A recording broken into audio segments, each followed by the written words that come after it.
శాసనమండలిలో YCP ఎమ్మెల్సీలు చెప్పులు బూట్లు వేసుకుని శ్రీవారి చిత్రపటాలను తాకి అపవిత్రం చేశారన్న ఆర్థిక మంత్రి పయ్యావుల కేశవ్ వ్యాఖ్యలపై స్పందించారు మాజీ మంత్రి పేర్ని నాని.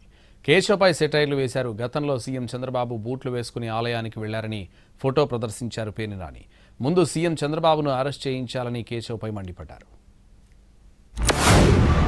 ఆ వెంకటేశ్వర స్వామి ఫోటోలను పట్టుకుని ర్యాలీలో చెప్పులు వేసుకుని నడుచుకుంటూ వచ్చారు. అది మాకు కనపడలేదు.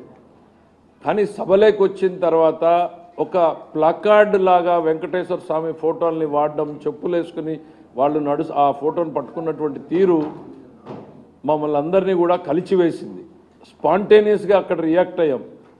కళ్ళ ముందు వెంకటేశ్వర స్వామి ప్రతిమని లేకపోతే ప్రతిరూపంగా ఉన్నటువంటి ఫోటోని వాళ్ళు ప్రదర్శిస్తూ అపహాస్యం చేస్తున్నటువంటి తీరును చూస్తే అసలు క్షమించరానటువంటి స్పందన, ఒక భావన వచ్చింది. దాంతోనే రియాక్ట్ అయ్యాం తప్ప వేరేది కాదు.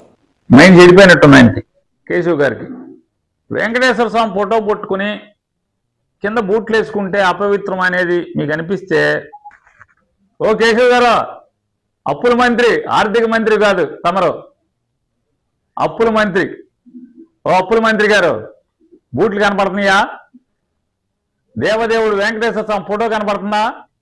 ముందు ఇతను బొక్కలేయండి. దేవుళ్ళని, స్వామివారిని, శ్రీ వెంకటేశ్వర స్వామివారిని, వారి ప్రసాదాన్ని అపవిత్రం చేసినటువంటి మొదటి ముద్దాయి, నిత్యం అపవిత్రం చేసేటువంటి ముద్దాయి